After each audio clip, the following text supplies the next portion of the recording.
state your name and outlet, and then you Sure. can begin.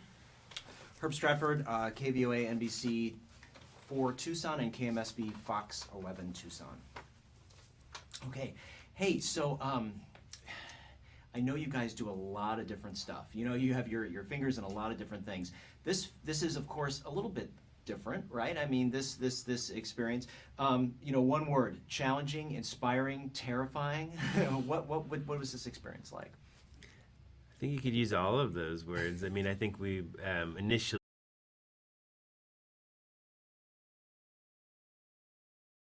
Originally, it was theatrical adaptation, and I think musicals were always, it was something that we were slightly phobic of. Not I love certain musicals, but it's not like something that we are deeply grounded in.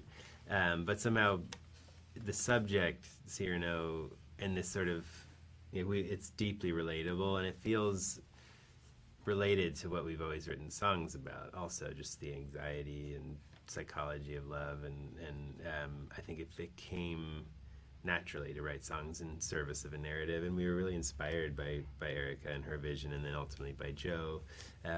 We learned a lot.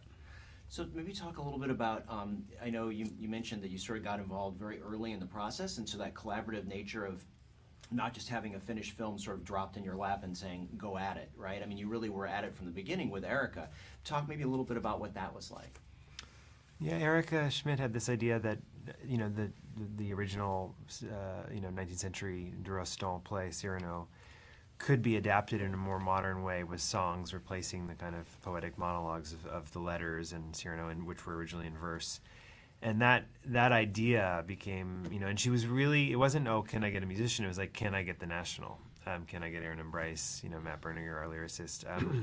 And so she just started calling and writing us, and I think, I think Matt actually took a folder. We do something where we write pieces of music that can become songs. We call them sketches, and Matt has, a folder with hundreds of them, and he sent that folder, which is a bit like our kind of treasure.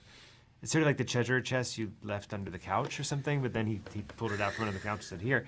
And so she had this, these instrumental sketches, and she started writing her screenplay while listening to the music. And so for her, they're inseparable. The rhythm, the heartbeat of that music, which eventually became the songs, is really a huge part of what it is, and so that it kind of was born from that, a very respectful place, a very she took a lot of care and kind of, in a way, teaching us how could songs really serve a narrative, and sort of being incessantly, let's try this and try this, and then Joe Wright also, we wrote 6 or 7 new songs with Joe and reshaped a bunch of others, and I think so that collaboration, we thrive on that kind of tireless collaboration. Some people hate to be bothered, where we kind of love to leave every to go as far as we can, and so that in film they really push the limits. So that was really exciting to us. Would you do another musical if you had that kind of experience where you could come in as a collaborator early on the process? Yeah, I think we would, especially if you're part of the creative vision of it, or the creative team that originates it. I think it's really exciting it's a great way for us to collaborate, and yeah, it's kind of like making 1,000 albums or something. You're like, it spins your head. It's a lot. Yeah. It's a lot. Well, congratulations on some beautiful work, and I can't wait for everyone to see and hear what this is. So thanks, guys. Thank you. All right. Thank you. Thank Have you a good very much, day. guys. Yeah. Yeah. Take care.